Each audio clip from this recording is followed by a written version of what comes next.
Hasta ahora.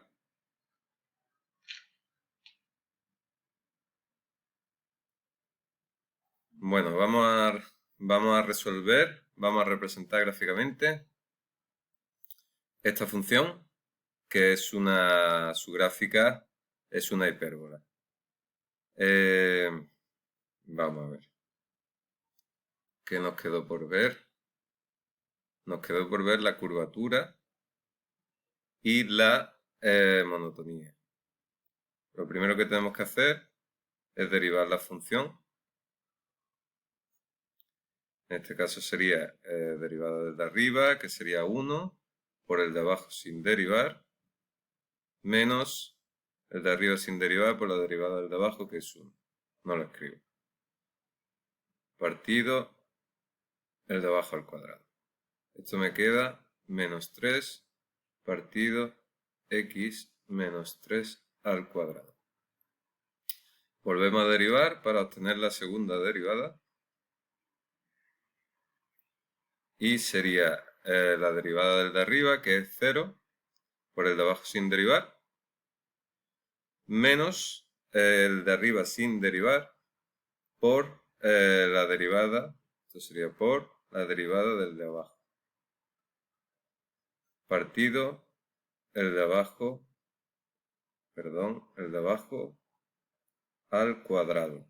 Al cuadrado estaba al cuadrado, pues ahora la cuarta. Esto lo podemos simplificar directamente, me quedaría exponente 3, sería 6 partido x menos 3 al cuadrado. Ya tenemos la primera y la segunda derivada. Entonces vamos a estudiar la monotonía. La monotonía de esta función y la curvatura.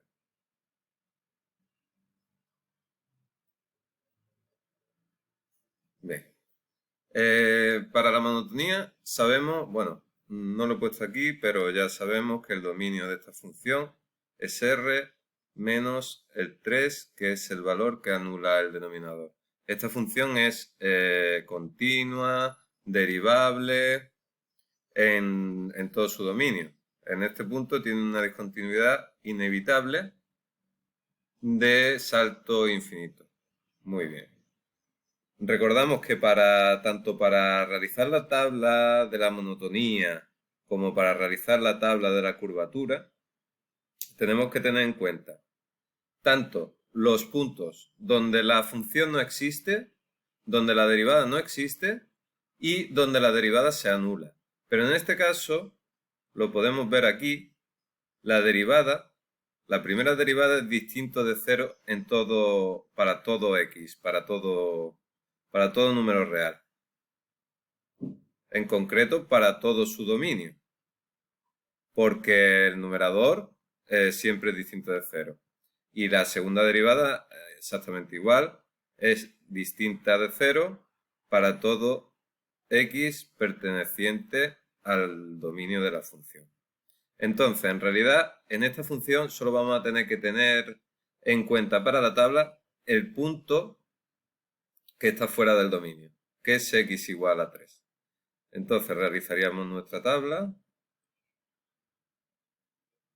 en la que vamos a poner la primera derivada, la función, vamos a poner el valor 3, si hubiera más valores pues habría que ponerlo, y los intervalos que quedan para completar la recta real. Sería de menos infinito a 3 abierto y de 3 a más infinito. Bien. Sustituyendo en la primera derivada,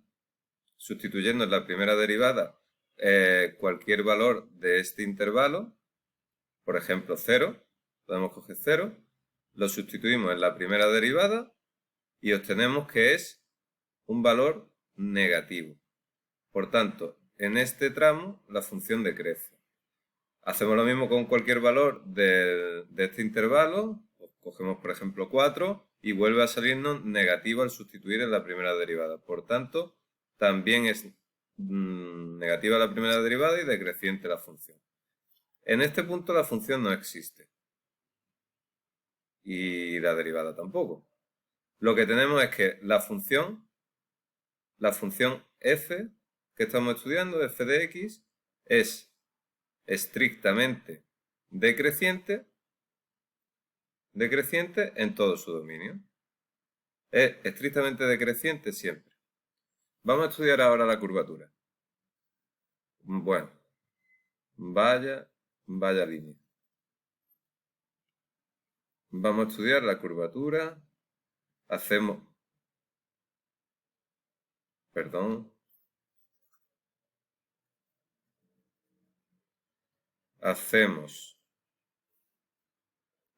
una tabla similar, pero ahora para la segunda derivada.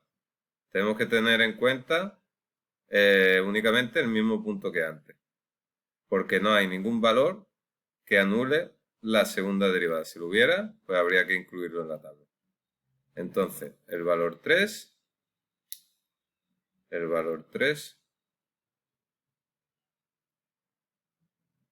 el intervalo de menos infinito a 3, de 3 a más infinito, segunda derivada y primera derivada. Bien, cogemos igual que hemos hecho con la primera derivada, cogemos cualquier valor de este intervalo, el 0, y lo sustituimos en la segunda derivada. Nos queda positivo. Si cogemos cualquier... Perdón. Aquí hay un error. Aquí me equivoqué antes al escribirlo. He puesto aquí que es a la segunda derivada al cuadrado y era al cubo. Era al cubo, estaba elevada al cubo. Entonces sí que cambia la cosa. Si cogemos un valor de aquí, el 0, por ejemplo, al sustituir quedaría en el denominador de la segunda derivada, quedaría 0 menos 3, serían menos 3 al cubo, sale negativo. El numerador positivo dividido entre un número negativo saldría negativo. Es decir, tenemos una función convexa. Una rama convexa. Y si cogemos cualquier valor del otro intervalo, por ejemplo el 4, sería denominador positivo, numerador positivo, nos sale una función cóncava. ¿De acuerdo?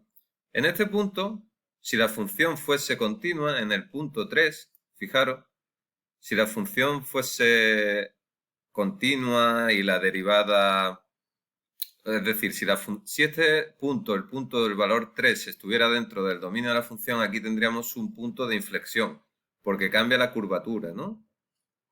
¿Veis cómo cambia la curvatura? En este caso no, porque la función no existe en este punto, ni la función, ni la derivada, ni la segunda derivada. Y con esto habríamos estudiado ya tanto la monotonía como la curvatura de la función. Si queréis, os pongo aquí un poco cómo sería la gráfica, si soy capaz de dibujarla. A ver. Vamos a intentar que las rectas sean rectas y las curvas sean curvas. Bien, esta función tiene una asíntota vertical, como hemos visto en clase, en x igual a 3. Por la derecha se acerca, tiende al más infinito y por la izquierda tiende al menos infinito. También tiene una asíntota horizontal en 1, en esta línea horizontal. Hemos visto que se acercaba por encima cuando tendemos al más infinito y por debajo cuando tendemos al menos infinito. Bien, fijaros lo que hemos obtenido en el estudio de la primera derivada. La primera derivada hemos visto que decrece en este tramo, evidentemente, va a decrecer va a decrecer, va a ser de esta forma. Y decrece en el otro tramo también. Fijaros, decrece en el otro tramo. En cuanto a la curvatura, fijaros cómo en el primer tramo es convexa, ¿de acuerdo? Es convexa. Y en el segundo tramo es cóncava. Se ve perfectamente en la gráfica.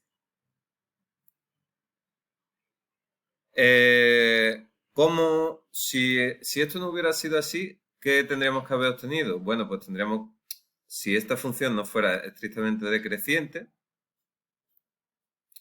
tendría algún cambio de curvatura en este intervalo. Y hemos visto que no lo tiene. Igual pasaría aquí, ¿vale?